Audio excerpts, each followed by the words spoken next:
জগদ্ধাত্রী পুজোর আজ ছিল অষ্টমী। সকালবেলায় প্ল্যান করেছিলাম বেরিয়ে পড়বো ঠাকুর দেখতে, কিন্তু আকাশের মুখ ভার দেখে আর মেঘের গর্জন শুনে কিছুটা ভয়ই হচ্ছিল। তাও দুরু দুরু বুক নিয়ে বেরিয়েছিলাম কয়েকটা ঠাকুর দেখতে। যাবার ইচ্ছে ছিল ভদ্রেশ্বরের দিকে। ভদ্রেশ্বরের দিকে যাওয়ার পথেই প্যান্ডেলটা চোখে পড়ে। ভীষণ সুন্দর করেছিল প্যান্ডেলটা, পটচিত্রের ওপর।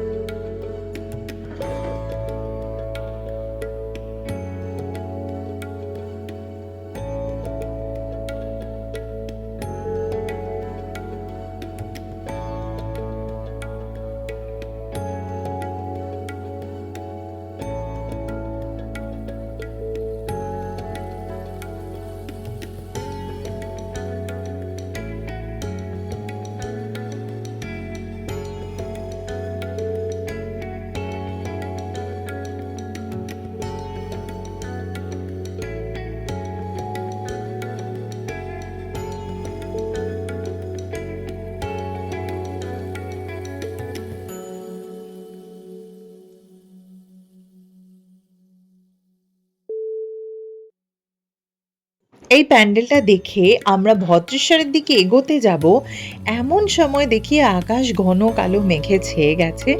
রীতিমতো আমরা বাড়ির উদ্দেশ্যে আবার ফেরত আসতে থাকি। ফিরে আসার পথেই এই প্যান্ডেলটায় আমাদের চোখ আটকে যায়।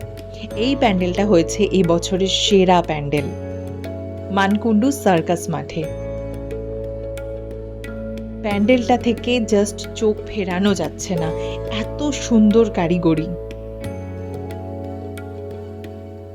নিখুঁত হাতের কাজ।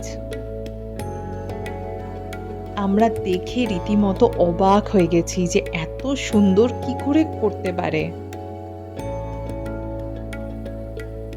এখানে রাতে লাইটিংয়ে আরো সুন্দর লাগবে। এখানে অঘরীতে ডান্সও হচ্ছিল, সেটা রাতে হয়।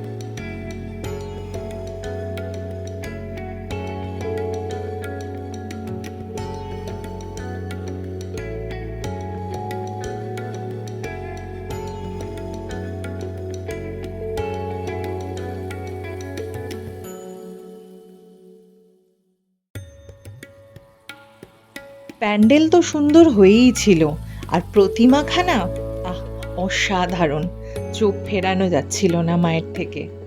মায়ের নাম তাই এরা রেখেওছে এবছর রাজরানী।